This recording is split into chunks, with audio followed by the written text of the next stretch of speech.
ఉమ్మడి రాష్ట్రంలో మహా దిగ్గజాలు ఉన్న కాంగ్రెస్ ఇప్పుడు కష్టాల్లో ఉన్నప్పుడు ఆ పార్టీ నుంచి రాజకీయ అరంగేట్రం చేశారు బొత్స సత్యనారాయణ. 1999 ఎన్నికల్లో రాష్ట్రంలో ఎన్డీఏ హవా కొనసాగినప్పుడు విజయనగరం ఎంపీగా విజయం సాధించి గ్రాండ్ గా పొలిటికల్ ఎంట్రీ ఇచ్చిన బొత్స అనతి కాలంలోనే కాంగ్రెస్ లో కీలక నేతగా ఎదిగారు. ఆయన కాంగ్రెస్ లో ఉన్న వైసీపీలో కొనసాగుతున్న తనదైన మార్క్ ను చూపిస్తూ తనతో పాటు కుటుంబ సభ్యులకు కూడా రాజకీయ ఉపాధిని కల్పిస్తూ చక్రం తిప్పగలుగుతున్నారు. అలాంటి ఆయన తన కుమారుడు సందీప్ పొలిటికల్ అరంగరేటం విషయంలో మాత్రం అసలు ఎందుకు లేట్ చేస్తున్నారు? పరిస్థితులు అనుకూలించడం లేదా? టైం కలిసి రావటం లేదా? బొత్స సత్యనారాయణ అలియాస్ సత్యబాబు విజయనగరం జిల్లాలలో తనకంటూ ఎదురులేని ఇమేజ్ క్రియేట్ చేసుకున్న సీనియర్ పొలిటికల్ లీడర్. 1999లో కాంగ్రెస్ నుంచి విజయనగరం ఎంపీగా గెలుపొందిన ఆయన తనదైన వ్యూహాలతో రాజకీయాల్లో పాతుకుపోయారు. 2004, 2009 ఎన్నికల్లో చీపురుపల్లి ఎమ్మెల్యేగా గెలిచి మంత్రి పదవితో పాటు పీసీసీ అధ్యక్షుడిగా బాధ్యతలు నిర్వర్తించారు. వైఎస్ మరణానంతరం సీఎం పదవి రేసులో ఫోకస్ అయిన బొత్స తన కుటుంబాన్ని కూడా రాజకీయాల్లోకి తీసుకొచ్చారు. జెడ్పీ చైర్మన్ నుండి ఎమ్మెల్యే, ఎంపీ వంటి కీలక పదవులతో అందరినీ అందలమెక్కించారు. భార్య, తమ్ముడు, మేనల్లుడు, బంధువులు, స్నేహితులు, అనుచరులు ఇలా తనను నమ్మిన వారందరినీ తాను ప్రాతినిధ్యం వహించిన కాంగ్రెస్, వైసీపీ పార్టీలో అనేక కీలక పదవులిప్పించారు. సత్యబాబు సిఫారసు చేస్తే ఉద్యోగమైన, కాంట్రాక్ట్ అయినా, పొలిటికల్ పదవైనా దక్కాల్సిందే అనేది ఉమ్మడి విజయనగరం జిల్లాలో నానుడి.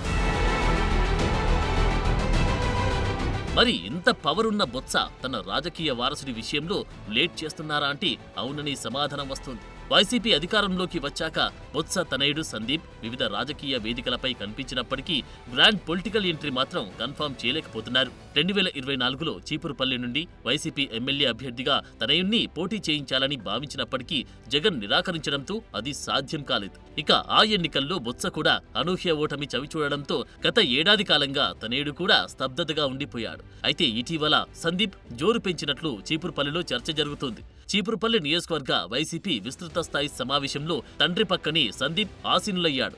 అంతేకాకుండా మండల స్థాయి నాయకులతో సమావేశాలు నిర్వహిస్తూ క్యాడర్ను యాక్టివ్ చేస్తున్నారట. కార్యకర్తలకు, నాయకులకు తానున్నాననే భరోసా ఇస్తున్నాడట.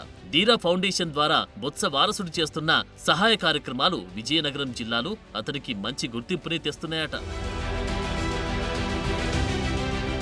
మరోవైపు బొత్స కూడా తనయుడు ఎదుగుదల కోసం ప్రణాళికలు రచిస్తున్నారట. తనయుణ్ణి జిల్లా వైసీపీ అధ్యక్షుని చేస్తే జిల్లా రాజకీయాలపై అవగాహన పెరుగుతుందని ప్లాన్ చేస్తున్నారట.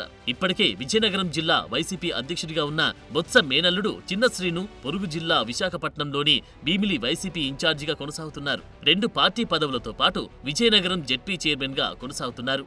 బొత్స మేనల్లుడిగా రాజకీయాల్లోకి వచ్చి జిల్లాలో అన్ని వ్యవహారాలు చక్కబెడుతూ వచ్చిన చిన్న శ్రీను తర్వాత సొంత ప్రాబల్యం పెంచుకోవడానికి ప్రయత్నించడంతో బొత్స అతన్ని దూరం పెట్టారు. ప్రస్తుతం విశాఖ స్థానిక సంస్థల ఎమ్మెల్సీగా ఉన్న సత్యబాబు మండలిలో ప్రతిపక్ష నేతగా వ్యవహరిస్తూ తన రాజకీయాన్ని విశాఖ జిల్లాకే పరిమితం చేస్తున్నారట. ఆ క్రమంలో విజయనగరం జిల్లా వైసీపీ అధ్యక్ష పదవిలో సందీప్ను కూర్చోబెడితే చిన్న శ్రీను ప్రాబల్యం తగ్గించడంతో పాటు తన వారసుడికి జిల్లాపై పట్టు పెరుగుతుందని యోచిస్తున్నారట.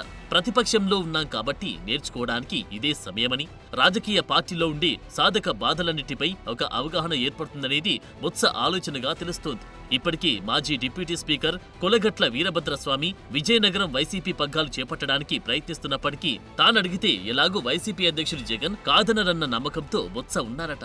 అయితే ఎమ్మెల్యేగా ఓటమి చెందాక కూడా ఎమ్మెల్సీని చేసి ఆపై శాసన మండలి ప్రతిపక్ష నేతను చేశారు కాబట్టి కాస్త ఆలోచించి నిర్ణయం తీసుకుంటే ఎలా ఉంటుందన్న అభిప్రాయము లేకపోలేదట. అలా అని మొహమాటానికి పోతే కొడుకు భవిష్యత్ కష్టమవుతుందని తర్జన భర్జన పడుతున్నారట. చూడాలి మరి తన వయసు రీత్యా కొడుకును పొలిటికల్ గా సెటిల్ చేయడానికి వీలైనంత తొందరగా నిర్ణయం తీసుకుంటారు, లేక 2029 ఎన్నికలకి సమయం ఉంది కాబట్టి ఆచితూచి వ్యవహరిస్తారు.